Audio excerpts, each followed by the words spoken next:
Hey, today I'm going to go over this review with you that I gave you, this review packet, okay? And I also want to talk about how different things that we can do to brain dump on our desk right before the test or during the test even. As you get to a question and before you just guess on it, make sure you brain dump. Dump everything on your desk that you know about that topic. So let's start with matter and energy. Physical properties of matter. Physical properties of matter. So whenever you talk about physical properties of matter, remember it's like this marker, okay? You can measure its mass, which is measured using a balance, okay? And it's in grams.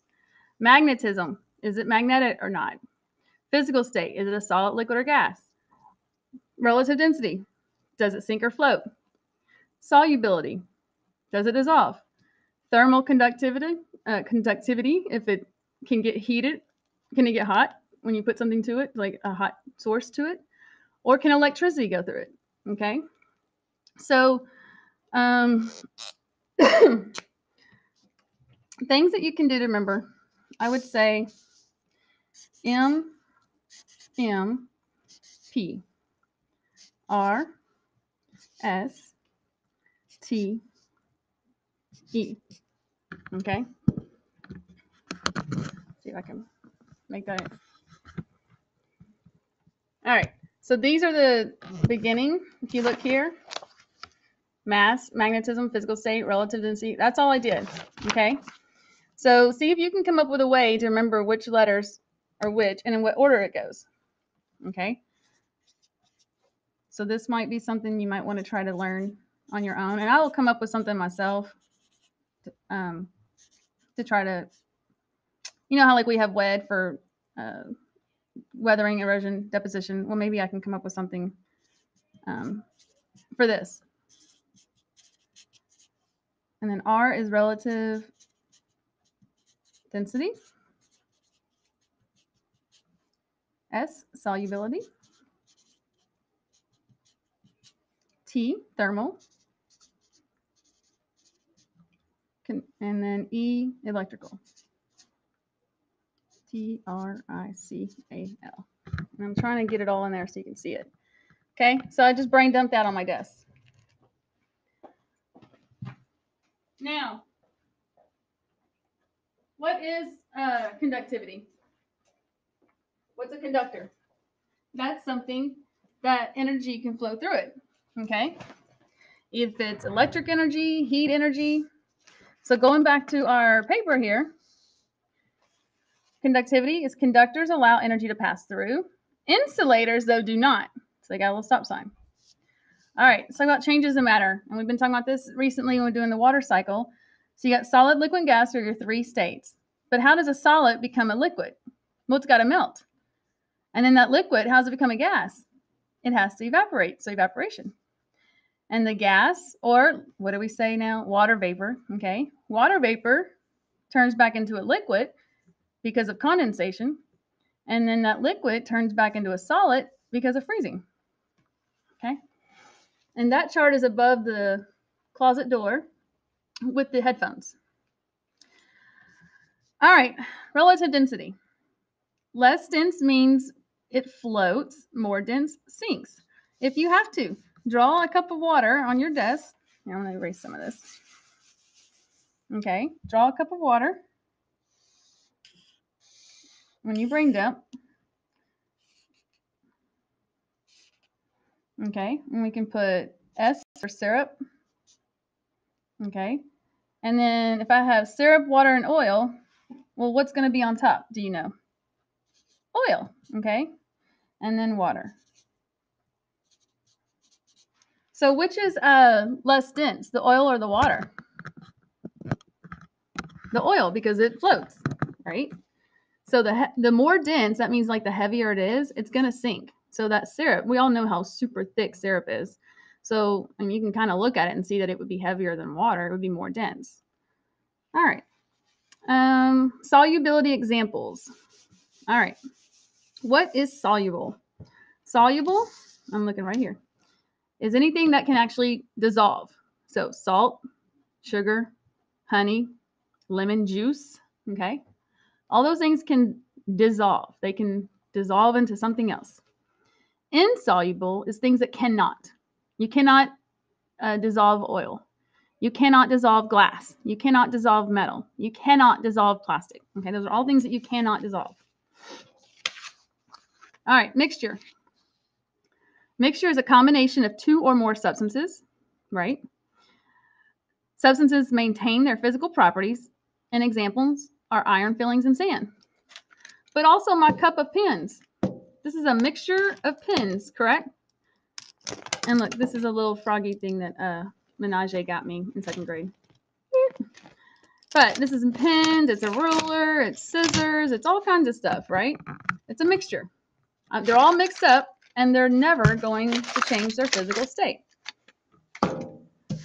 Now, can a mixture be a solution? Yes. Okay. Focus. Okay. So a solution, though, is a special type of mixture. Its physical properties of substances may change. Examples are salt and water. Now, why do they say it may change for salt and water?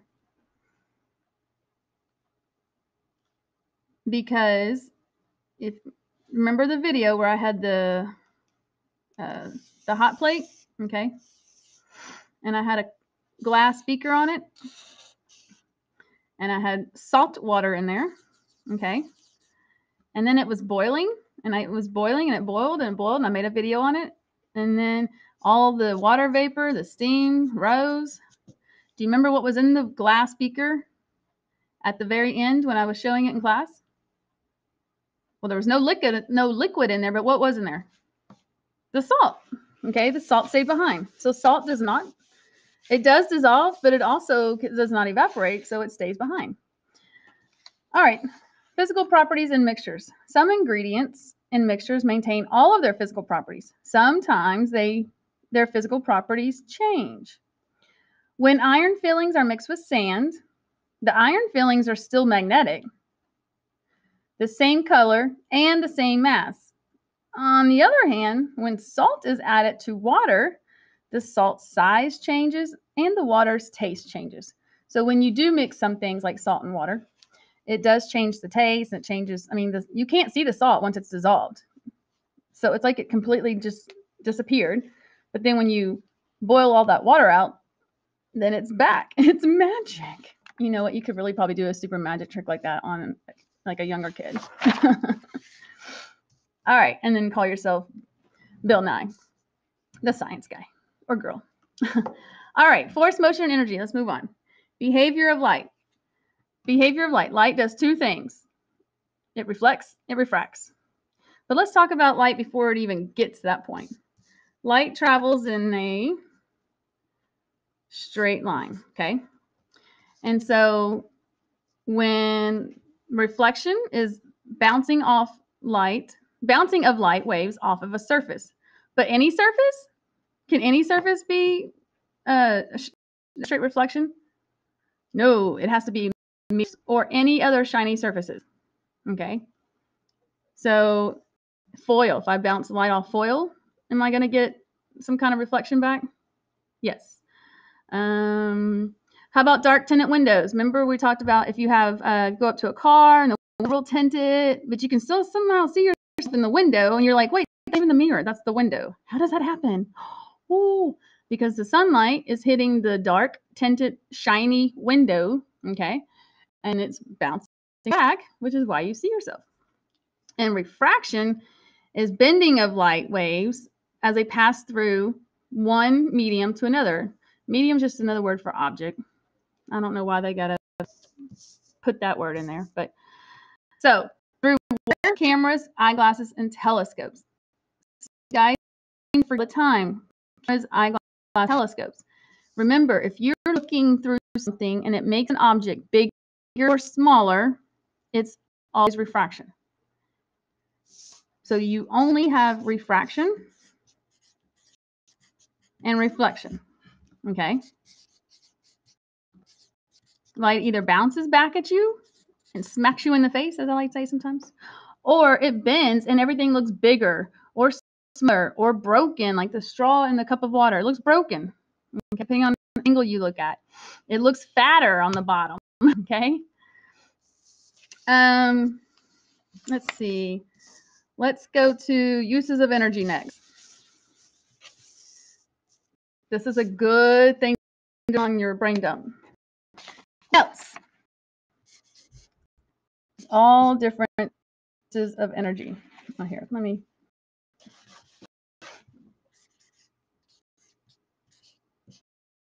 Okay. MELT stands for mechanical, electric, light, thermal. Those are all types of energy. Okay. Mechanical, remember, that's you swinging a bat, you writing on your pencil, me writing on here, jumping jack, walking, anything where you or any object is, okay. Electrical is just anything where electrons are moving through. So computers, lamps, okay. L is light, so anything that produces light. Solar panels, photos. T, thermal, which is heat. Remember, we all know thermal's heat. And that's where your ovens, melting, things like that. And then last, sound energy, hearing messages, alarm clock, different things like that. Okay? All right, let's move on to circuits. There's two types of circuits.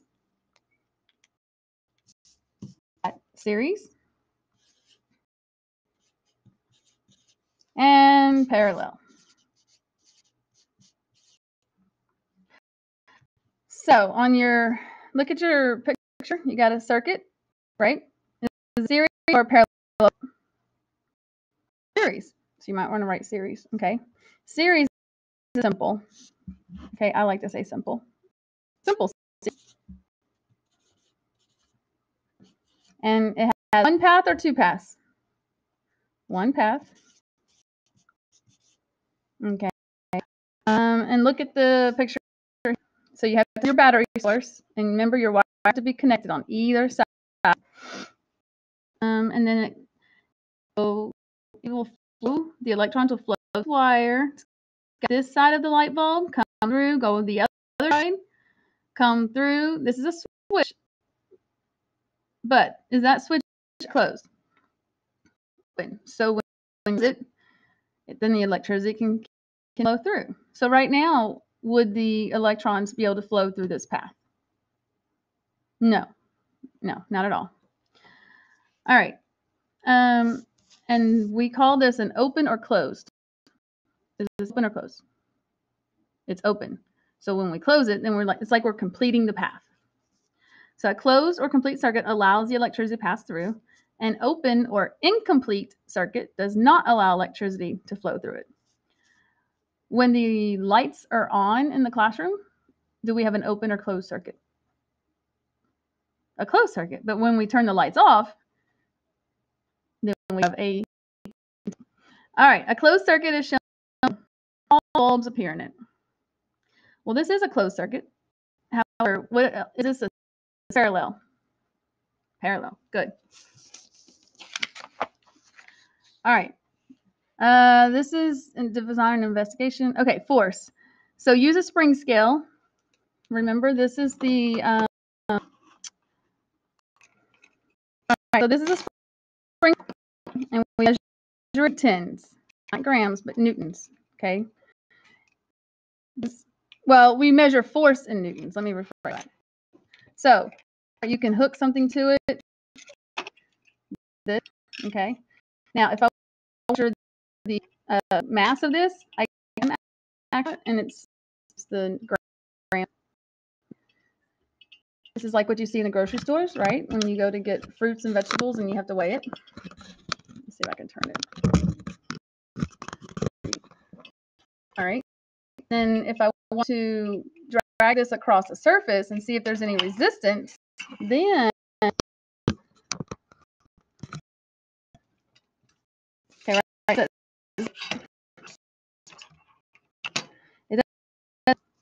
As I start dragging it, it's going to provide a little pretty much.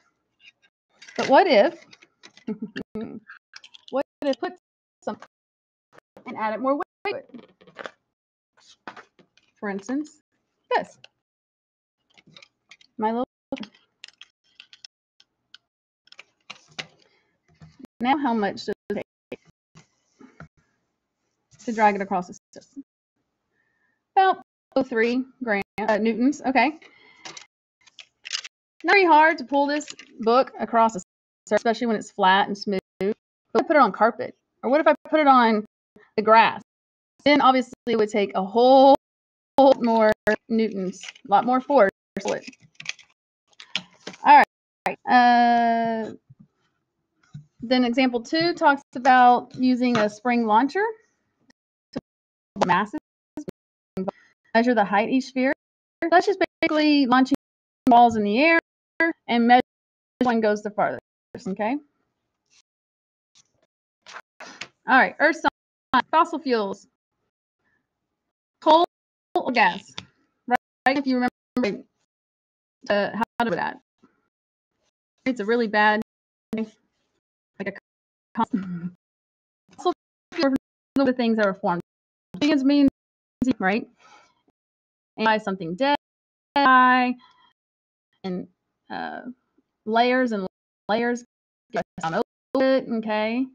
And then heat and pressure, and then it's eventually turns into coal, oil, and natural gas. So it's formed from dead under heat and pressure for millions of years. Landform. 3 main landforms are canyons and sand. Canyons are formed by water and eroding sediment. Deltas are formed by water sediments in the mouth of a river. How would you think of veins, right? Veins. What looks, and then sand is just a wind, which is depositing sediments in a hill. All right. Day and night is not going to be on our test this time. So sedimentary rock. Let's talk about our WED. To make sedimentary rock, we have weathering, erosion, deposition, compaction, cementation. In order to make a sedimentary rock, not a fossil fuel, a rock with layers, the rocks have to be broken down into pieces. Okay? So they're giant rocks have to be broken down. And that little piece is now called a sediment. The sediment from one place to another thanks to erosion. That's so cool. And then deposition, right? Deposition happens. It's dropped off. And hey, I'm hanging out here. Compaction is just that pressure from the layers above. Remember, they stack up, kind of like you're laying down and your whole family comes and jumps on you. Cementation is just when men harden the sediments into sediment rock, and because water starts acting like glue. Okay, so what else on this video is the water cycle and the order of planets from the sun. Those are things that you don't need to know for this test. It will be on your it'll be on your benchmark, which is in March. So anyway, this is your study guide. I really hope that you'll spend time and going over it, making notes on it, whatever you need to help you get through, and give me a best day. All right.